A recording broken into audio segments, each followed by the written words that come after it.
Simon scenic British American এই লেখক ও motivational speaker সম্পর্কে আপনাদের অনেকেরই হয়তো জানা নেই, কিন্তু এই মানুষটি তার বিখ্যাত একটি ভাষণে তিনি এমন কিছু কথা বলেছেন যা লক্ষ লক্ষ মানুষের দৃষ্টিভঙ্গি বদলে দিয়েছিল।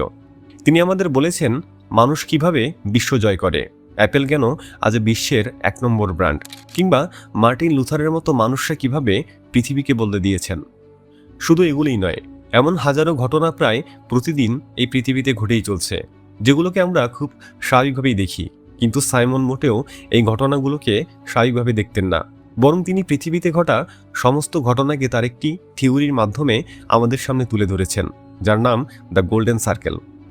কিন্তু মজার ব্যাপার হলো, আজ যে গোল্ডেন সার্কেল ফর্মুলা নিয়ে সারা দুনিয়া তো মাতামাতি করছে, সাইমন কিন্তু সেটা প্রথম আবিষ্কার করেছিলেন তার জীবনের সবচেয়ে কঠিন সময়ে। তিনি যখন চরম ডিপ্রেশনে ভুগতেছিলেন, তখন তিনি নিজেকে বাঁচানোর জন্য একটি পথ খুঁজতে গিয়ে একটি টিস্যু পেপারের উপর সেই থিওরিটা লিখে ফেলেছিলেন। তিনি কোনোদিন ভাবেননি যেই টিস্যু পেপারের উপরে থাকা লেখাগুলোই একদিন পৃথিবীর ইতিহাসের অন্যতম একটি ফর্মুলায় পরিণত হবে। আর আজ আমরা তার সেই অভিজ্ঞতার ঝুলি থেকেই দ্য গোল্ডেন সার্কেল থিওরিটা বোঝার চেষ্টা করব। বন্ধুরা, সাইমনের এই থিওরির 3টি অংশ রয়েছে: হোয়াট, হোয়াই অ্যান্ড হাউ, অর্থাৎ কি, কেন এবং কিভাবে। আমরা সবাই জানি আমরা কি করছি এবং সেটা কিভাবে করছি, কিন্তু আমাদের মধ্যে খুব কম মানুষই জানে আমরা কাজটা আসলে কেন করছি। অন্যদিকে অ্যাপেল কিন্তু শুরু থেকেই জানতো তারা কেন কম্পিউটার বানাতে চায়, তাদের উদ্দেশ্য কি। তাদের উদ্দেশ্য ছিল মানুষকে এমন কিছু দেওয়া যা পুরো পৃথিবীকে বদলে দেবে।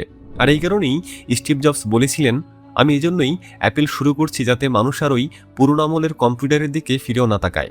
অর্থাৎ অ্যাপেল আগে থেকেই জানতো তারা কেন পণ্যটি তৈরি করছে। কিন্তু যদি তারা বলতো যে আমরা খুব ভালো কম্পিউটার বানাই যেগুলো ব্যবহার করা সহজ এবং দেখতে খুব সুন্দর, তাহলে হয়তো স্টিভ জবসের সেই অ্যাপেল আজকের অ্যাপেল হয়ে উঠত না।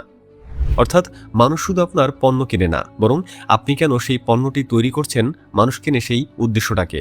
আর এমন সিদ্ধান্তের মূল কারণ হলো আমাদের ব্রেন, যা আসলে 2 ভাগে কাজ করে। একটা অংশ বোঝে হিসাব কিতাব আর লজিক, আর অন্য অংশটা বোঝে আবেগ, বিশ্বাস আর ভরসা। আমরা যখন কোনো কিছু কেনার সিদ্ধান্ত নেই, তখন সেই সিদ্ধান্তটা আমরা আমাদের আবেগের কারণে নেই। অন্যদিকে যারা লজিক দিয়ে কথা বলে তারা কখনো মানুষের আবেগকে ছুঁতে পারে না। এই কারণেই দেখবেন দাম বেশি হওয়া সত্ত্বেও অ্যাপেলের কোনো ডিভাইস লঞ্চ হওয়ার সাথে সাথে তাদের স্টোরগুলোতে মানুষ হুমড়ি খেয়ে পড়ে। এর মূল কারণ হলো অ্যাপেল শুধু তাদের ফিচারের কথা বলে না, তারা বলে তাদের আস্থার কথা। স্টিভ জবস যখন আইপ্যাড লঞ্চ করেছিলেন, তিনি সেটার মেমোরি কত জিবি তা না বলে সকলের সামনে বলেছিলেন, কেমন হবে যদি আপনার পকেটে 1000 গান থাকে। ব্যাস, তার এই একটা কথাই মানুষের আবেগ দখল করে নিয়েছিল। চলুন এবার একটা ঐতিহাসিক উদাহরণ দেখি। আমরা সবাই জানি রাইট ব্রাদার্স বিমান আবিষ্কার করেছেন, কিন্তু আপনি কি স্যামুয়েল ল্যাংলির নাম শুনেছেন? স্যামুয়েলের কাছে ছিল প্রচুর টাকা, নামকরা সব বিজ্ঞানীদের টিম আর সরকারের সমর্থন। সবাই ভেবেছিল ল্যাংলি প্রথম বিমান বানাবে। অন্যদিকে রাইট ব্রাদার্সের কাছে একটা সাইকেলের দোকান আর আত্মবিশ্বাস ছাড়া কিছুই ছিল না। না ছিল তাদের টিমে বড় ডিগ্রিধারী কোনো বিজ্ঞানী, না ছিল পর্যাপ্ত পরিমাণ টাকা পয়সা। কিন্তু তাও রাইট ব্রাদার্সই কেন সফল হয়েছিল জানেন? কারণ ল্যাংলি কাজ করেছিল শুধুমাত্র টাকার নামের জন্য। অন্যদিকে রাইট ব্রাদার্স কাজ করেছিল তাদের স্বপ্নের জন্য। তারা বিশ্বাস করতেন বিমান বানাতে পারলে পুরো পৃথিবী বদলে যাবে, আর তাদের এই বিশ্বাসই তাদেরকে জানপ্রাণ দিয়ে কাজ করতে উৎসাহ জুগিয়েছিল। শেষে দেখা গেল রাইট ব্রাদার্স যখন বিমান তৈরিতে সফল হয়ে গেল, তখন ল্যাংলি তার কাজ থামিয়ে দিলেন, কারণ তার কাছে উদ্দেশ্যটা বড় ছিল না, বড় ছিল তার নাম কামানো। আর যেহেতু অন্য কেউ সেটা করে ফেলেছে, তাই ল্যাংলির কোনো অনুপ্রেরণার অবশিষ্ট ছিল না।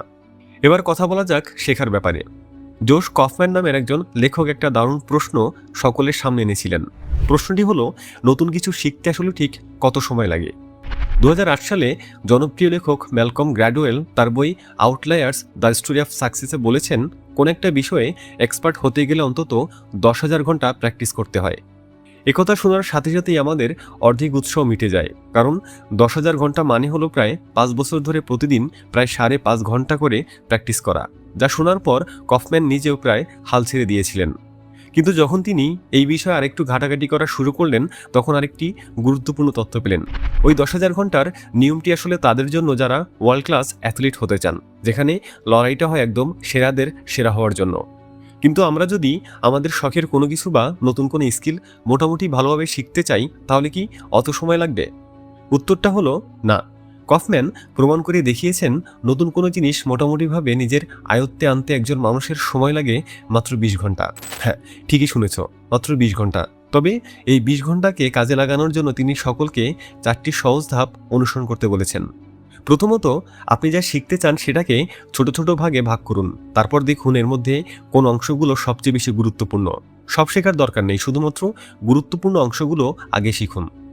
দ্বিতীয়ত, শেখার সময় বই কিংবা ভিডিওর উপর অতিরিক্ত নির্ভর না করে নিজেই প্র্যাকটিস শুরু করুন। প্র্যাকটিস করতে গিয়ে যখন ভুল হবে তখন নিজেই সেটা ঠিক করার চেষ্টা করুন। তৃতীয়ত, যখন প্র্যাকটিস করবেন তখন মোবাইল ফোন কিংবা টিভি এই সব কিছু থেকে নিজেকে দূরে রাখুন, কারণ আশেপাশে ডিস্ট্রাকশন থাকলে 20 ঘন্টা কেন 200 ঘন্টায়ও তা শেখা হবে না। আর চতুর্থ, এই নিয়মগুলো মেনে অন্তত 20 ঘন্টা প্র্যাকটিস করুন। কফম্যান নিজেও মাত্র 20 ঘন্টা প্র্যাকটিস করে স্টেজে দাঁড়িয়ে সকলের সামনে ইউকুলেলে বাজিয়ে সবাইকে অবাক করে দিয়েছিলেন। অ্যাডাম গ্র্যান্ট নামের একজন প্রফেসর গবেষণা করে দেখেছেন সৃজনশীল মানুষের কিছু অদ্ভুত অভ্যাস থাকে যেগুলোকে আমরা সাধারণত বদ অভ্যাস মনে করে থাকি, কিন্তু মজার ব্যাপার হলো এই অভ্যাসগুলোই তাদের নতুন কিছু তৈরি করতে সাহায্য করে। যেমন আমরা অনেকেই ভাবি কাজ ফেলে রাখা মানে অলসতা, কিন্তু গবেষণায় দেখা গেছে ক্রিয়েটিভ কাজের ক্ষেত্রে সময় খুবই গুরুত্বপূর্ণ ভূমিকা পালন করে। উদাহরণ হিসেবে বলা যায় লিওনার্দো দা ভিঞ্চির কথা, যিনি তার বিখ্যাত মোনালিসা পেন্টিং শেষ করতে সময় নিয়েছিলেন প্রায় 16 বছর। আসলে যে কোনো কাজ ফেলে রাখলে আমাদের অবচেতন মন ওই আইডিয়াটা নিয়ে ভেতরে ভেতরে আরও খেলা করার সুযোগ পায়। আরেকটি অদ্ভুত গবেষণায় দেখা গেছে যারা নিজের কম্পিউটার ও ফোনে ক্রোম কিংবা ফায়ারবক্সের মতো ব্রাউজার আলাদা করে ডাউনলোড করে চালায়, তারা ইন্টারনেট এক্সপ্লোরার বা ডিফল্ট ব্রাউজার ব্যবহারকারীদের চেয়ে একটু বেশি ক্রিয়েটিভ হয়। আর এর কারণ জানেন? কারণ হলো তারা হাতের কাছে যা আছে সেটাকেই সেরা বলে মেনে নেয় না, বরং তারা সবসময় আরও বেটার অপশন খোঁজে। স্বাভাবিক সিস্টেমকে চ্যালেঞ্জ করার এই সাহসটাই তাদেরকে বাকিদের চেয়ে আলাদা করে তোলে। অন্যদিকে আমরা আমাদের বর্তমান অবস্থা নিয়ে যতই অভিযোগ করি না কেন, আমাদের অবচেতন মন কিন্তু কষ্টের মধ্যেই থাকতে পছন্দ করে। কেন জানেন? কারণ মানুষের মস্তিষ্ক অচেনা সুখের চেয়ে চেনা দুঃখকে বেশি নিরাপদ মনে করে। এই যে আমরা নতুন কিছু শুরু করতে ভয় পাই, এটা আসলে আমাদের ব্রেনের একটা ডিফেন্স মেকানিজম। যদি আপনি ভাবেন আপনার জীবনের মোড় ঘোরানোর জন্য কোনো একটা মিরাক্কল ঘটবে, তাহলে আপনি একটা সাইকোলজিক্যাল লুপে আটকে আছেন, যাকে বলা হয় প্যাসিভ হোপ। কিন্তু বাস্তবতা হলো কেউ আপনাকে বাঁচাতে আসবে না। আপনার একমাত্র আশা ভরসা আপনি নিজেই। আর যেদিন আপনি এই সত্যটা মেনে নেবেন, সেদিন থেকেই আপনার জীবনে আসল পরিবর্তন শুরু হবে।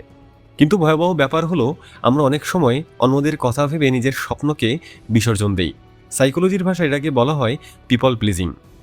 আপনি যদি সবার কাছে ভালো হতে চান, তাহলে দিন শেষে আপনি নিজেই নিজের কাছে সবচেয়ে খারাপ মানুষে পরিণত হবেন। তাই এখন থেকে একটু নিজের কথা ভাবুন এবং নিজের জন্য বাঁচুন। আর এই ভিডিওটি শেষ হওয়ার সাথে সাথেই আপনার জীবন বদলে যাবে না, কিন্তু আজ থেকে ঠিক 1 বছর পর পুরনো 1 বছর ধরে নেওয়া সিদ্ধান্তগুলোর জন্য আপনাকে আফসোস করতে হবে। তাই জীবনটা যাতে আফসোস করতে করতে না কাটে, সেজন্য সময় থাকতে থাকতে শুরু করে দিন। বন্ধুরা, আজকের মতো এখানেই বিদায় নিচ্ছি, এবং এই ভিডিওটি যদি আপনার চিন্তাধারায় 1%ও পরিবর্তন নিয়ে আসে, তাহলে কমেন্টে অবশ্যই ইয়েস লিখে আমাকে জানিয়ে যাবেন।